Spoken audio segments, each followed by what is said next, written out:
and guests. I'm Lori Alton, and I'm honored to serve as your club president for the Rotary year 2021-2022. The Rotary Club of Columbus has a storied past, beginning in 1915, when a group of civic-minded people saw the need for leaders to come together to find ways to make our community better.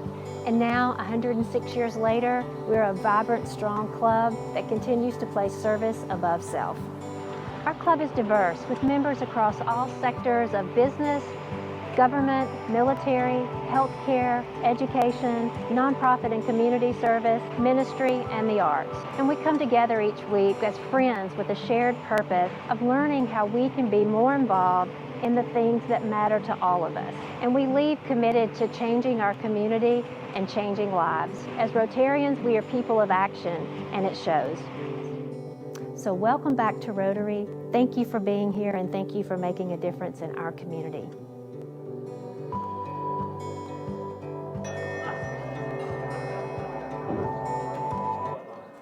Well, hello and welcome to the March 30th meeting of the Rotary Club of Columbus. It's so wonderful to see all of you out here, despite it being, spring break week for a lot of people. So thank you for being here.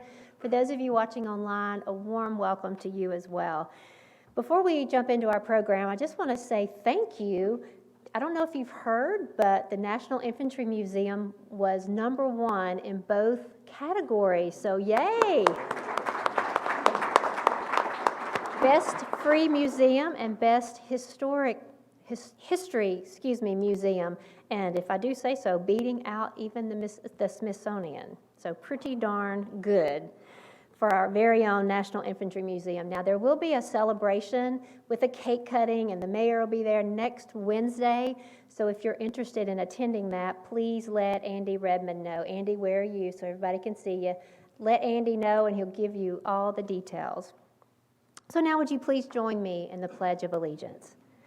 I pledge allegiance to the flag of the United States of America and to the republic for which it stands, one nation, under God, indivisible, with liberty and justice for all. And now I would like to ask Wayne Anthony to bring us today's invocation in accordance with his faith tradition. Thank you, Lori. Let me have your attention just for a moment. There are 35,000 Rotary clubs around the world. Some of those Rotary clubs are in harm's way. In Ukraine and other places, they are meeting and bringing good in a world where there is lots of evil. I want us to pray for them, not only give thanks for what God has done through us, but what God can do with us, through us, and for us. Let us pray. God, thank you for Rotarians around the world and the shared values that we all hold. Thank you for the good you are trying to do in each and every one of us, through each and every one of us, for each and every one of us, but especially we want to pray for your divine intervention where there is chaos, confusion, and corruption. We ask for your divine work, inspiration, intuition, and integrity to all involved, through all involved. We pray it in your name. Amen. The cups, if you'll remember those.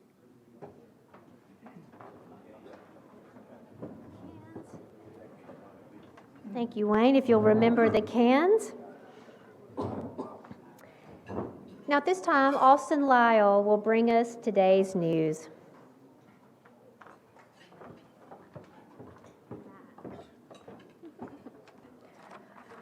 Good afternoon, everyone. Here is a look at your headlines.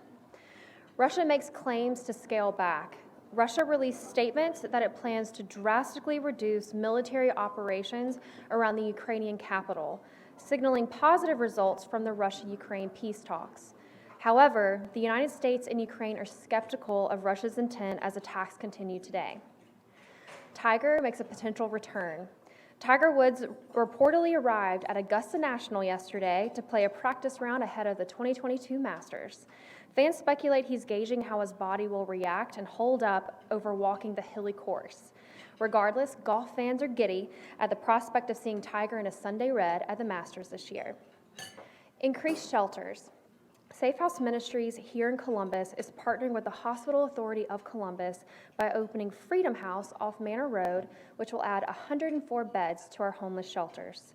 This partnership allows for the increase in housing for men and women, as well as apartments for homeless families as well. The Dow Jones was down 61 points just shy of noon today. Your weather forecast is cloudy with a high of 86 and a low of 63. And to end, today is National Doctors Day. Personally, I am constantly appreciative of those who take the Hippocratic Oath, because there is no way I could do what doctors do. I know that very securely. However, today and every day, we should say thank you to all the doctors for their efforts and continued contributions to our community. Thank you.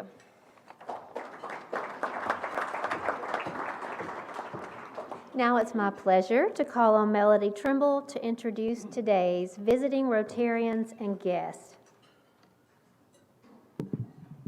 Thank you, fellow Rotarians and President Lori. I also want to wish all the doctors out there Happy Doctors Day. It is a special day and it's your day, so thank you for all that you do. It is my pleasure to first introduce Jeremy Hunt. He is a candidate for Congress and he is the guest of Alan Denham. All right. Next, I want to introduce Stanley Wright. So I'm going to tell you a little bit about Stanley Wright. He has a clothing store. I love the name. Wright Style of Clothing. You'll see that online and out at the base. Also, he is the president of the Controller Social and Civics Club, which we all know raises money for children, for Easter shoes and other things. And if you'll remember, Eddie Roberts, a former Rotarian, was the president for almost 30 years and coached and mentored him. And he is the guest of Lori, so please welcome him. Thank you. Also, we have Jeannie Fields, who is the Assistant County Manager for Chattahoochee County, a guest of Laurie Lee Bernstein. There she is. Welcome. Glad to have you here. We also have Ainsley Ushery. She is the new Operations Director for the River Center and a guest of Norman Easterbrook. Welcome. Someone I've worked very closely with over these last 2 years, Asante Hiltz, who is here with Cure Violence team, with Cedric Hill and Reggie, and guest of Cedric Hill today. Asante, appreciate you more than you'll ever know. And last is Eric Cross. Just a funny way I remember his name. Eric Holycross is how I'm going to remember his name. Eric Cross. He is with Cross Law Firm out of Phoenix City, and he is with Jay O'Neill. So where are you, Mr. Cross? There you go. Thank you very much. Thank you, Melody. You know, it's always special each week when we can welcome and introduce a military guest. And so it is my pleasure today to call on Michael Silverstein, past President Michael Silverstein, to introduce today's Colonel Ralph Puckett, Jr., Soldier of the Week.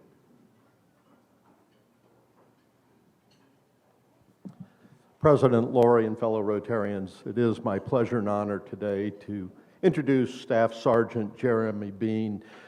Staff Sergeant Bean is originally from Minnesota. He is an 11B infantryman. He initially entered the Army through the reserves in 1999 and then transitioned to the regular Army. And he has had no break in his service. Matter of fact, when I say no break, during the time he's been in the military, he was deployed 4 times, twice to Iraq and twice to Afghanistan. He currently serves as the Operations NCO of the 2nd Battalion, 29th Infantry Brigade. He is a very highly trained and highly decorated soldier, and when I say highly trained, having completed the Maneuver Senior Leaders Course, he's received the Combat Infantry Award, the Joint Service Commendation, and other awards. He's also airborne qualified, and he served 3 years as a drill sergeant during his time here at Benning. He is married to Maria.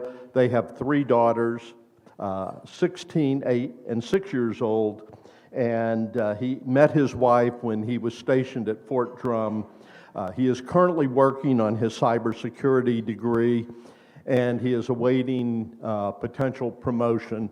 I can tell you he is, as I said, a very dedicated soldier, and we are so proud to have you with us today.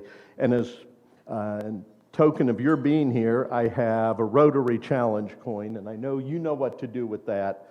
We also have a certificate recognizing you as the Ralph Puckett Jr. Soldier of the Week. I have a passport to the arts, which enables you and Maria to 2 tickets for any performance at the River Center, the Symphony Orchestra, 2 tickets to the National Infantry Museum Theater, Columbus State Theater Department, and the Springer. And last but not least, and I know we talked about the fact that you had the honor and the pleasure to actually meet and interface with Colonel Ralph Puckett. His book, Words for Warriors, that has personally been inscribed to you. And again, thank you for your service and thank you for being with us today. Would you like to say anything?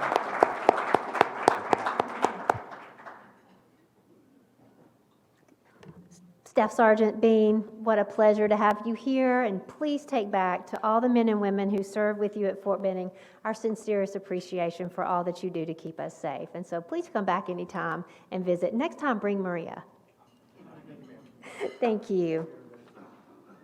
I just have a few announcements today. I want to remind you again about the Rotary District Conference, which will be the end of April. It's almost April. The end of April in Sandestin. Lots of fun, golf, fellowship, sun, all those wonderful things, and wonderful food. If you're interested in going, we will register you through the office, and we'll make it easy for you. I want to thank those of you who came this past Saturday to the district assembly. And what was really cool, we had almost 200 Rotarians after 2 years of COVID and no district assembly.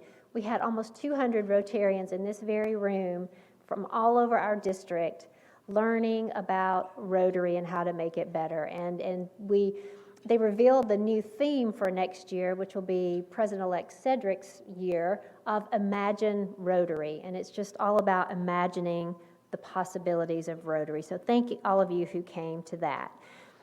I also want to welcome back our team that went to Guatemala. This includes Alan G., Eric Spears, Louise Hurlis, and Haisha Haddad. What a wonderful job you did, and I keep hearing very positive things about the work you did and the friends that you made. So if that sounds appealing to anybody else, keep in mind that we are looking forward to completing our global grant next year. And we will also, that will involve another trip to Guatemala to install stoves and latrines. So joining me today at the head table is Wayne Anthony, who brought us our invocation, and now it is my pleasure to call on Cedric Hill II to introduce today's speaker. Good afternoon, everyone. It's my pleasure to introduce you this morning to Derik Roberts. For the past 10 years, Derik has served as the Executive Director for Teen Advisors Incorporated, an organization that you'll be hearing about this afternoon. Out of college, Derik led a college campus ministry at CSU and worked as an associate pastor for 6 years prior to coming on staff with Teen Advisors. He considers Columbus his hometown after moving here in high school and graduating from Columbus High, go Blue Devils, and then Columbus State University. He's married to Kristen Roberts, who is a former school counselor and now professional counselor for a private practice in town. Together they have 2 children, Joey, age 9, and Ruthie, age 6. On the weekends, you'll probably find he and his family at a soccer field or a regional karate tournament. And in good weather, Derik is usually out in the yard gardening and tending to his many plants and flowers. A few fun facts about Derik. He is a self-published children's book author. He was a 2020 recipient of Columbus in the Valley 5 Under 40. He's always been drawn to leadership roles that involve investing in and teaching people. And he's on a few committees and task forces in town, most connecting in some way to racial unity and reconciliation and/or church leadership and development. He and his family are members of Christ Community Church, and they love to serve there. Can we give a warm Rotary welcome this morning to Derik Roberts?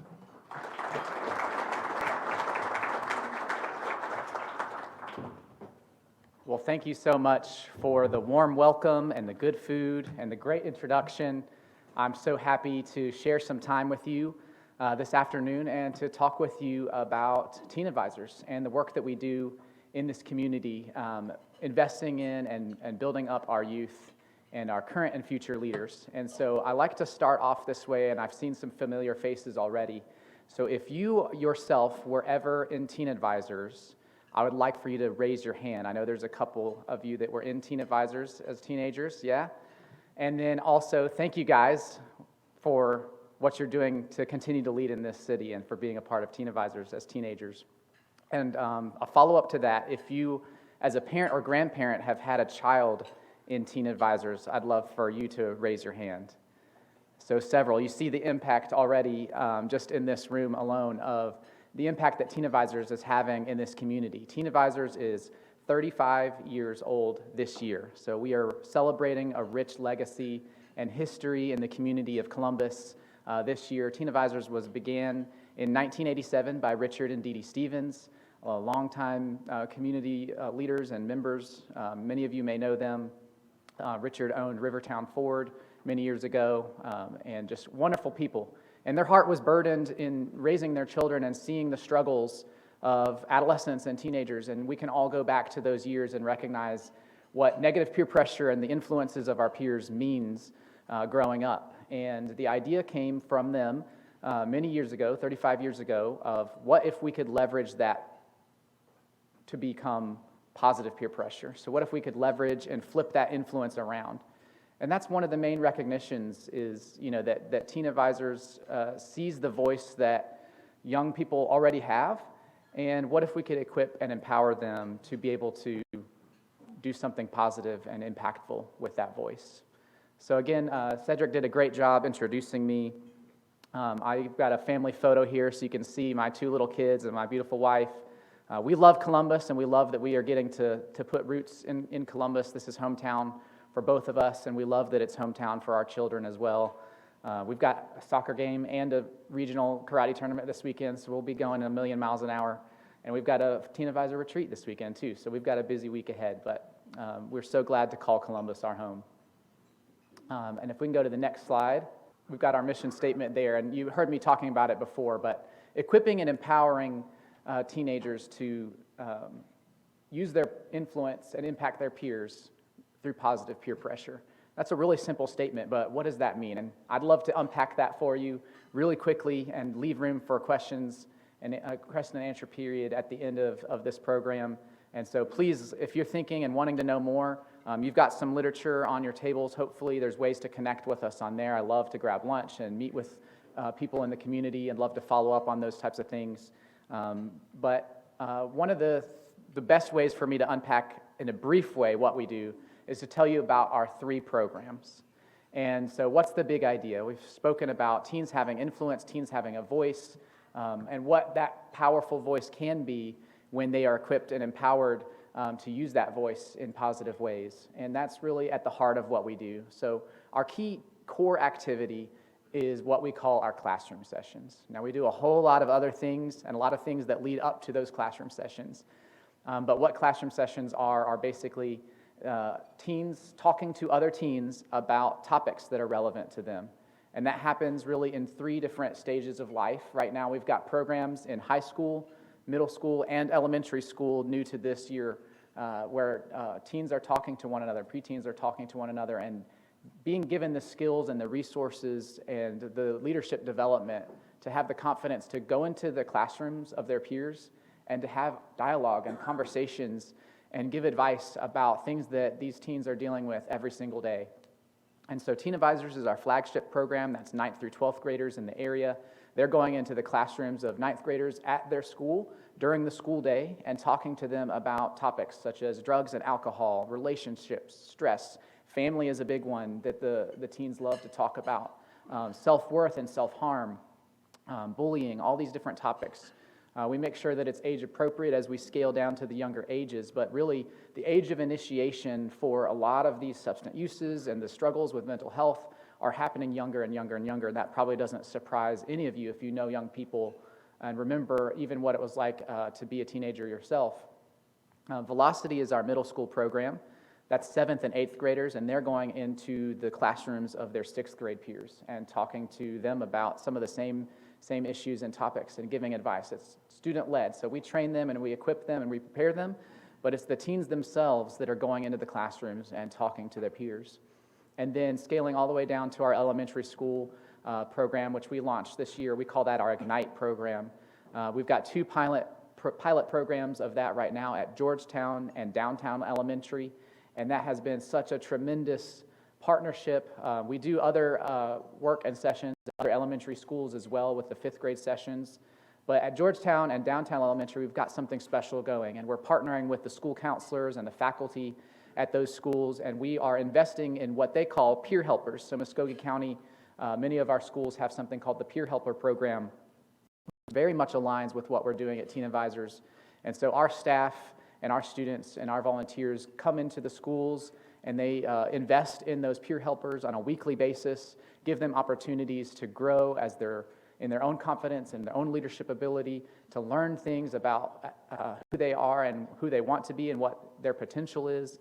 And then, again, that same model of being able to go into the classrooms of their younger peers and talk to them about what to expect as they get older. And so one of our most popular sessions for our elementary schools is the what to expect in middle school. So that's a huge jump, a huge transition. If you think about kind of the stress and anxiety and the pressure and the new temptations and influences that are coming as you go into middle school, one of the sessions that we lead with 5th grade students is what to expect, kind of breaking the stigma of that, breaking the anxiety, easing some nerves, and giving them a chance to ask questions. And so we'll talk a little bit more about that in a little bit. But again, it's giving teenagers that voice, the voice that they already have, and leveraging that for good and impact in this city, which is really, really remarkable. A big component of what we do is character building and leadership development. Muskogee County has kind of a buzzword right now, the school district, they call it social emotional learning, thinking about those soft skills and character development. Things that we know scientifically, the data shows lead to future success and decrease things like truancy and other issues that we want to tackle in this community. As we build them up and they're able to build up their peers, it's a remarkable thing that what it can do for a person who is growing up and trying to ask those questions about who am I, what am I here for, who am I going to become, what kind of choices am I going to make. What I want to do right now is share a quick video with you. So this is kind of a recap video. It's a mixture of student testimonies and some great video shots of some of the activities that we do throughout this year, because it's one thing for me to talk about it and explain it, but I really think you should hear from our students themselves and be able to see it for yourself, some of the activities that we do to pour into them, and again, give them a safe place to be teenagers, away from negative influences, have fun, be a kid, and learn something along the way. So this will be a great recap video for you guys to get a glimpse into what our year is like.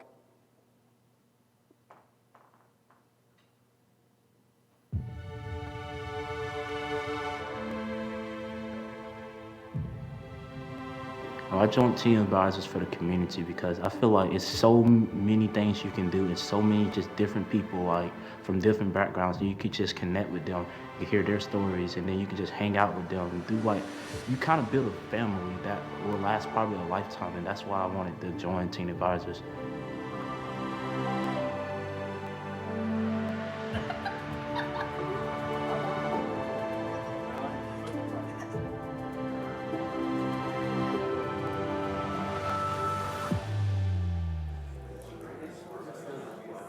This right here, this is actually Teen Advisors. This is another tangible example of what they've done for us. This right here, I can tell you right now, this has made a difference not only with the children, but with the adults as well.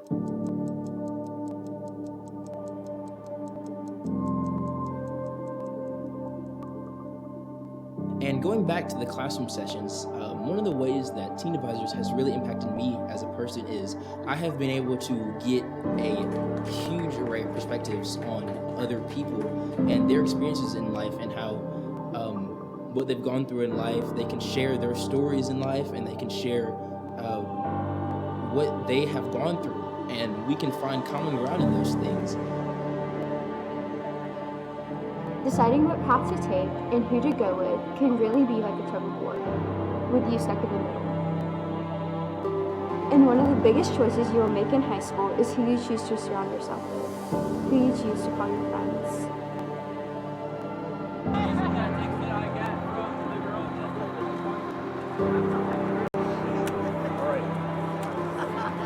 I think overall, Teen Advisors has given me a place to call home and people to call family, and I really appreciate that.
One way Velocity has impacted me is inspiring me to be a better person.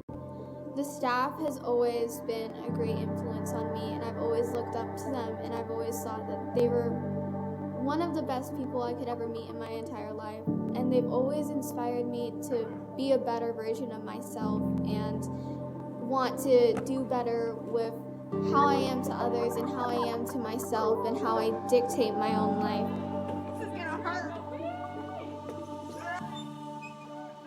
These people genuinely cared about me. They didn't just care about me. They cared about my family. They cared about my soul. They cared about my walk with the Lord. And those are things that I would never trade up. Those are things that no other club can provide. And that's a reason why I signed up my sophomore year and my junior year and my senior year, because I know these people will continue to pour into me and continue to give me everything that they can give me. And you know, that helps me to go out and to be able to do the same with others. And so that's why I signed up for Teen Advisors. So that's a quick snapshot of this past 12 months and the impact that Teen Advisors has been building in this community, and hearing from some of those teenagers themselves. I don't know if you can think back to when you were in middle and high school. Towards the end of that video, Grace was speaking about what the staff means to her in her life as a mentor, and she's a 7th grade student right here in Columbus, and well beyond the maturity and leadership ability that I had as a 7th grade student in Columbus. And so the future is bright. We know that. I work with these teens every single day, and we see the impact that they're having, and they want to make a difference. And one of the things that we're telling them is that doesn't have to wait till you're a grown-up. You know, like they're leaders right now, and they're being given this platform through Teen Advisors and through the schools to speak into the lives of their peers and make a difference now. You saw other snapshots of community service, partnering with other organizations in Columbus, cleaning up the Riverwalk, picking up trash. And so that's a big part of what we're doing, is taking pride in our community and teaching them to care for it, teaching them to see need, teaching them ways that they can step up and make an impact right here and right now. So one of the things that you've heard a lot about, just kind of as I wrap up, is our classroom sessions. And again, that's a core activity that we do. It's one of the things that sets us apart from other youth-serving organizations. It's one of the benefits of our partnership with Muscogee County School District. We also have programming in Harris County School District as well. And the impact of these, let me tell you, it's hard to just describe what it's like to watch peers listening to peers about these issues. And I remember even when our middle school program was launched back in the early 2000s, there was a lot of reluctance at first from some of the adults leading Teen Advisors can middle schoolers handle this type of content? Are they mature enough to speak with wisdom and clarity into some of these issues? And then unanimously, without fail, time and time again, year after year, we're blown away at their ability to step up and to take on that responsibility and to take it seriously, but also to have fun while doing it. And I think that's part of the impact of having a teen, an older teen, who you know from a sports team or an extracurricular club. You've seen them after school on the bus, on your recess time, come into your classroom and then talk to you about things that's like, oh, I didn't know we talked about that. I didn't know I was not alone in that struggle. I didn't know that other people shared that background or that story or that struggle in their life. And that's the thing to me, when I think of a word to describe our students, brave is the word that always comes to mind. When I hear them sharing their stories in front of their younger peers and being vulnerable. You saw several times throughout that video and even on the literature sitting in front of you, that tagline, live real, really live. And that is really something that we talk to them about and we try to embody as a staff, is being authentic with ourselves, being vulnerable with our stories, and allowing those stories to be helpful in creating a way for others to stay on the right path or find their way back to that right path. And so again, these are just a couple pictures from classroom sessions that are happening all over in more than 30 schools in the area. One of the most powerful moments in every classroom session is towards the end, they pass out blank index cards, and they encourage their younger peers to write a question, anonymous question, about the topic that they're asking about. I know those are a little bit hard to read, and those might be a little bit small to read as well, but the idea of them being vulnerable with some of these questions about relationships and drug use. Sometimes it's their own temptations. Sometimes it's a family member that they're watching go through this struggle and they're not sure what to do. Sometimes it's self-harm or suicide and or bullying, and they're trying to find a way out of this kind of cycle of violence or destruction. And it's really powerful to watch these teen advisors respond with compassion and care and really incredible advice in the heat of those questions. And a beautiful thing about our partnership with the schools is allowing those students who need help to connect with school counselors and professionals, and recognizing, peers aren't the end of that journey, but they can certainly be a beginning, and getting those teens the help that they need. And so I wanted to share, I think I've got time to give you a glimpse of one of our classroom sessions, and then I'll have a little bit of time, I think, for questions at the end. But one of the things we did, along with everybody else, when the pandemic hit, we had to adapt and evolve and figure out what does all those types of activities look like in a world that's virtual and or shut down. And one of the fruits of that was turning some of our content virtual, recognizing that at least a couple years ago, schools were completely virtual. They were not in person. So those pictures where you saw the students in person standing in front of the classroom, well, they couldn't do that. So what does that look like in a new post-pandemic, ongoing pandemic reality? And so one of the things that we did very quickly was recognizing the power of that voice through video, and doing sometimes live streaming sessions, but also creating content and videos that could be shared with schools. And that was a really well-received and impactful venture that we took a couple years ago and have continued to this day. And so I've got, I cut one in half because they're a little bit long. They're 10 to 15 minutes usually. So this is 5 minutes of a classroom session video. So this is showing in schools here in Columbus. And it's going to give you a glimpse at the maturity and the ways that they're able to break down some of these struggles. And so the topic for this session is friends and peer pressure, and I hope that it gives you a better idea of what it means to have teens talking to teens about issues like this.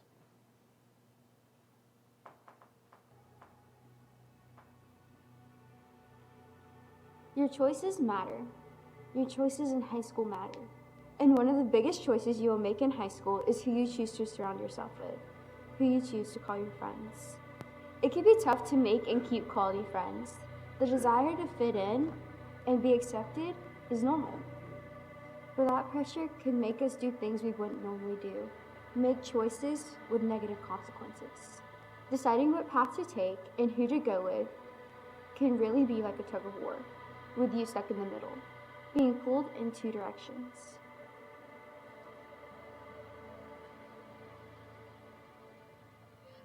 I'm Bianca. I'm in 12th grade, and today we're going to be talking about friends and peer pressure. We think friends and peer pressure go hand in hand. The types of friends that you surround yourself with affects the type of peer pressure that you have in your life, positive or negative. You choose the type of peer pressure you have in life when you choose your friends. Some basics when we're talking about the ideas of peer pressure is that it could be positive or it could be negative. Friends can lift you up or they could pull you down. It could also be direct or indirect. Indirect peer pressure is the reality that the people we are close to can influence how we talk, act, and even dress. They can influence what we like, think is wise, or even just acceptable. And this is so powerful because as teens, the part of our brain that controls emotions and feelings is more developed than the part that factors in consequences. So we want to feel accepted and included and might engage in risky behaviors to do so, like smoking. You wouldn't normally just take something that smells bad and can give you cancer. But in the moment, surrounded by friends, it could feel like the only way to belong. So the reality is that as teens, we are still developing. Our brains are still developing, but also our personalities, our hopes and desires, our morals too. We may have more impulse control than, say, a 3-year-old. What? No, we're not eating flour, okay? But we still need to be wise and smart about the situations that we put ourselves into. Hi, my name is Jules Barmar. I graduated from Carver High School. As I entered high school, coming from middle school, peer pressure became a big factor for me. People were having sex and doing drugs and drinking. So I just knew that that wasn't something that I wanted to participate in because I seen the effects that it had on my father and my personal life. I seen the effects that it had on my mom and how just my dad fall into those substances, how it hurt my mom and how my mom, it put a lot of pressure on my mom to be there for us. So I knew that even in high school, if I have to lie about or sneak around to do, then it's probably something that I shouldn't be doing. For me, it may sound cliche, but Teen Advisors was the solution for me. I joined this group, and for once I didn't feel like an outcast. I felt like Teen Advisors helped put my thoughts into perspective, and I was able to filter out my emotions through healthy ways, and I was also able to positively peer pressure my peers and let them know that there was other ways that we can have fun besides like drinking or smoking, and letting them know like it's okay for you to wait for sex. You don't have to fold to a guy who wants to have sex or fold to a girl who wants to have sex. It's okay for you to wait, and it's okay for you to stand by your morals. So in a sense, I became like more of like a role model for my peers, and they look up to me with things like that even in my work today. If there was a piece of advice that I can give anyone who's dealing with peer pressure, it would be you can't go and talk to your parents about what you're doing openly and feel comfortable doing that, then it's probably not something you should be doing. And I want to say that you don't have to fit in with the crowd. You don't have to do what everybody else is doing. It's okay to be set apart. It's okay to be different and unique. We hope you are seeing the values and importance that our friendships can have. There's a quote that says, "Two people are better off than one, for they can help each other succeed. If one person falls, the other can reach out and help. But someone who falls alone is in real trouble. A cord of 3 strands is not quickly broken." That last part is talking about a rope or cord. It may look like a single piece, but a rope is actually several pieces intertwined together, and that is what gives it its strength. So we are stronger together too. Our friends can encourage us, motivate us, and remind us we matter. But friendships can also be hard. As TAs, we care, and we're here to help. Awesome. So again, I had to cut that short. We don't have time for the whole video. It goes on for another about 7 minutes. And think about the power of that in a classroom environment. For teens to share a story like Jules shared about watching her parents struggle with substance abuse and the effect that that had on her growing up and recognizing, I want to break that cycle. I want to make better choices. I want to empower my peers who are experiencing similar environments and be a role model for them, maybe that they don't have in another area of their life. And so that is amazing and powerful. We celebrate them every day. And I think maybe we've got just like 2 or 3 minutes for questions before my time is up. So I believe they want to pass you a mic. So if you have a question, maybe something I could go into more detail about. Obviously, I can't cover every single detail, but I'd love to answer any questions that you might have at this time. I saw a hand in the back. Yeah, go ahead. Great presentation. Thank you. What's the selection process for the students to become involved in the Teen Advisors? Great question. Love that question. So for our 7th through 12th grade students, the selection process is completely open to any teenager in the area. The requirements for signing up and joining is committing to be a role model. They sign like a contract or a pledge, basically to be a model, role model, and to make good choices and to stand up in front of their peers and say, these are the choices that I'm going to make. And so signing up means attending one of our workshops or retreats at the beginning of the year, and then basically keeping that pledge and continuing to be a role model. There's a small membership fee, but we also have scholarships available. So really, if they're a 7th through 12th grader in the area, they can sign up and join. Now, for some of those students, they may not have an active program at their school where classroom sessions are happening. Again, we're in about 30 schools in the middle and high school, so there's a few. We're in 17, I think, out of 21 middle schools, so there's maybe 4 or 5 middle schools we're not in, and I think we're in about 60% of the high schools. Students at those schools can still join, they can still come to our events, but they may not have classroom sessions to participate in. But again, we've seen the virtual sessions that they could participate in. We do all kinds of off-campus, outside of school, and leadership development and events and activities, and so membership for that age group is completely open. For the 3rd through 5th grade students at the elementary school level, the school faculty themselves are making those selections and basically bringing them for us. So for some of those schools, it means they are officially peer helpers. Different schools call it different things, and they basically give us a group of about 30 students that we'll come and meet with on a weekly basis. And invest in them and pour into them in partnership with the school faculty there. So that's the easiest, short, brief answer, but that's a great question.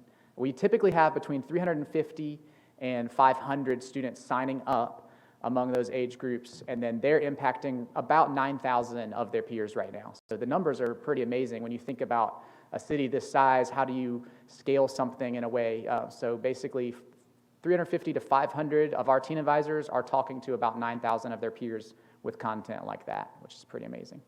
Yes? Now, you mentioned that you're in about 60% of the schools right now, or the high schools right now. What is keeping you out of those other secondary schools? Is it just participation? Is it resources? Yeah. I mean, I know you just can't magically just be in every school, but is there, why not 75 or why not 80? Yeah, great question. So, there's a few components to that. I think we've made really amazing progress. I think when I started 10 years ago, we were in 15 or 16 schools. So we've been adding schools. We're in about 30 now. You can only scale so fast before you stretch too thin. And so part of that is funding and staff. We've got to grow so that we can cover and lead with excellence. So we don't want to just launch in a school and not be able to come behind it and give it the support that it needs. So that's a good example of why we're only in 2 elementary schools right now with the Ignite program. We hope to double that next year and become in 4 schools, but our staff can only handle so many schools, and we have only so many adult volunteers that can kind of step in and support it in that way. Sometimes it's school leadership and school connection. You get a really strong connection that's going to advocate for you and support you. It makes our job a whole lot easier from a recruitment standpoint. Sometimes it's interest as far as signups. Carver High School is one where we've seen student signups kind of go up and down, and so I think this year we're in kind of lower numbers with Carver students right now, so our involvement activity is scaled back a little bit this year because we only have 7 or 8 students who are signed up to be teen advisors. But again, that consistent balance helps that next recruitment class, so to speak. When you're present with them and you're investing in them and believing in them, it shows fruit. Sometimes it just takes a little time. But the reality is, with the video content, that is pretty much in, I would say, 80 to 90% of the schools. So I'm more talking about the in-person stuff. That's probably in closer to 60% of the high schools. But most of the schools, and Muscogee County is now doing a summer learning experience as well. They show our video content to all the students in that. So we're having an impact, and I think we'll see the fruit of that from an in-person standpoint in the next few years. But that's a great question, yeah. I don't have a question, I have a comment. Okay. And I'm the GRSP student, and I'm from Colombia, and I want to give you thanks for this type of program, because not only me, back home, I already graduated from school, we don't have these self-development programs that I think that as an educational part is so important, and I've worked with kids throughout all my year, and I just went to Guatemala and I work with these little kids from ages 3 years old to older, 15 around, and I think that part nowadays, because of society, it's super important. So, and I love everything you've done.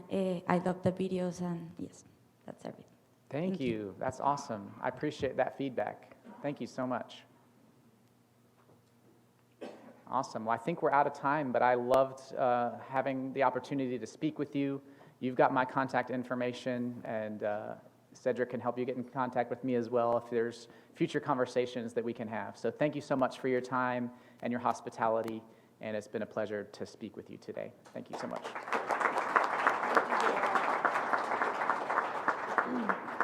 I was one of the lucky people that were able to attend the gala, and it was just a reminder. I've always thought your program was so impactful, and just a reminder to celebrate 35 years of this in Columbus. It's absolutely incredible in the lives that you touch. And to me, programs like this are the ones that plant seeds, and you don't often see, the impact, but it's there. It's definitely there. So as a commemoration for your visit today, we will place a children's book in the local library inscribed with your name. So, perfect. A reminder to everyone that there will be a replay of today's program on Facebook and YouTube. And I'd like to re-welcome all of our visitors and guests, particularly Staff Sergeant Bean. Thank you for being here. And although she just spoke, I wanted to welcome Haisha back from Guatemala, and her last weekend was a GRSP student weekend, so we're glad to have you back. Now, we flip-flopped the schedule a little bit. The Mary Reed Award was going to be next week, but we've moved that to a little bit later in the year, and so next week we're in for a treat when our very own Adelaide Kirk will be talking to us about the American Red Cross in our community. So until we meet next week, let's continue to make a difference.